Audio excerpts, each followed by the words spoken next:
నీట్గా చేసుకుంటాం మనం చేసుకుంటూ తిరుగుతున్నాడు.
వాళ్ళు అరెస్ట్ చేసిన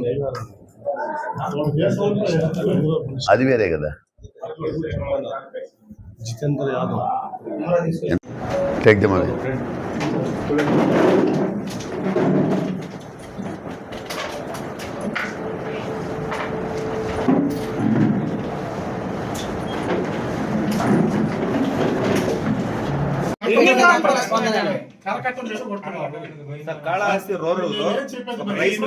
నిన్న సాయంత్రము సుమారు 4:45 ఒక 112 కాల్ వస్తే ఆ పని మీద మా రమణయ్య అనేటువంటి ఒక హెడ్ కానిస్టేబుల్ మన శ్రీకాళహస్తి 1 టౌన్కి సంబంధించిన హెడ్ కానిస్టేబుల్ ఆ 112 కాల్ అటెండ్ కావడానికి వెళుతూ ఉన్నాడు రైల్వే స్టేషన్ వైపు.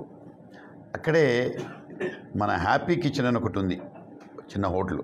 ఆ హ్యాపీ కిచెన్ ముందర అదే సమయంలో 2 ద్విచక్ర వాహనాలు ఒకటికొకటి యాక్సిడెంట్కి గురవుతాయి. అయితే ఒక వెహికల్లో ఒక లేడీ ఉంటుంది కాబట్టి ఆ లేడీని తీసుకొని అక్కడే ఒక ఆటో ఆపి ఆటోలో ఎక్కించి మెడికల్ ట్రీట్మెంట్కి పంపిస్తారు. అయితే ఎందుకంటే ఇది రోడ్డు మీద జరిగింది కాబట్టి ట్రాఫిక్ జామ్ అవుతుంది కాబట్టి ఆ 2 వీలర్స్ని పక్కకి తీసుకొని దానికి కీ లాక్ చేసుకొని మీరు పోలీస్ స్టేషన్కి రండి అని చెప్తాడు.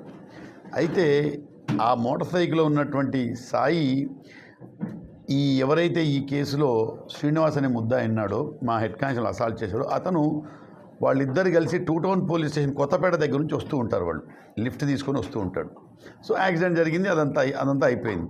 సో మా హెడ్ కానిస్టేబుల్ ఎవరైతే ఉన్నారో ద కీ తీసుకొని మళ్ళీ మీరు పోలీస్ స్టేషన్కి రండి అని చెబితే దాంట్లో ఈ శ్రీనివాస్ అనే అతను కొంచెం ఓవర్ యాక్షన్ చేసేసి హెడ్ కానిస్టేబుల్ మీద దౌర్జన్యంగా తిరగబడి చొక్కాయి పట్టుకొని మనిషిని తోస్తూ, యూనిఫామ్లో ఉన్నటువంటి మనిషిని తోస్తూ చివరకు కత్తి కూడా తీసి చంపబోయాడు. ఇదంతా మీరు వీడియోస్లో మీరు చూశారు. సో అదేవిధంగా పక్కన ఉన్నటువంటి ఇంకోటి జితేంద్ర అనే అతను కూడా మా హెడ్ కానిస్టేబుల్ గారిని తోయడం జరిగింది, మీరు చూశారు. ఈ కేసులో ఈ A1 అనే ముద్దాయి శ్రీనివాస్ అనే ముద్దాయిని జరిగిన వెంటనే మా హెడ్ కానిస్టేబుల్ కంప్లైంట్ ఇచ్చారు, కేసు కట్టారు, దర్యాప్తు జరిగింది. ముద్దాయిని కూడా నిన్న రాత్రే తీసుకొని రావడం జరిగింది. సో ఈ కేసులో 2 ముద్దాయిలను అరెస్ట్ చేయడం జరిగింది. 2 ముద్దాయిలను ఇప్పుడు కోర్టుకు రిమాండ్ పంపుతున్నాం. అయితే ప్రజలు కూడా కొంచెం యూనిఫామ్లో ఉన్న వ్యక్తి మీద దౌర్జన్యం చేయడం అనేది ఎట్టి పరిస్థితుల్లో మేము భరించం కూడా. దానికి తగ్గట్టు ఎలా చేయాలా అన్నీ మాకు తెలుసు, ఎలా చేయాలి, ఎలా ట్రీట్ చేయాలనేటువంటి మాకు కూడా తెలుసు. కాబట్టి ఇతని మీద కేసు పెట్టి ఈరోజు కాసేపట్లో కోర్టుకు ప్రొడ్యూస్ చేస్తున్నాం. Thank you. హత్యాయత్నం కింద మీరే చూశారుగా, కత్తితో చంపోయాడు. హత్యాయత్నం కింద ఇద్దరిని రిమాండ్ చేయడం జరుగుతుంది. ఇంకొకటి ఎందుకంటే సోషల్ మీడియాలో బాగా వైరల్ అవుతుంది ఏంటంటే వీళ్ళు గాంజా తాగి ఉన్నారు అనేటువంటిది. గాంజా టెస్ట్ చేయడం జరిగింది. మీకు తెలుసు, గాంజా టెస్ట్లు మేము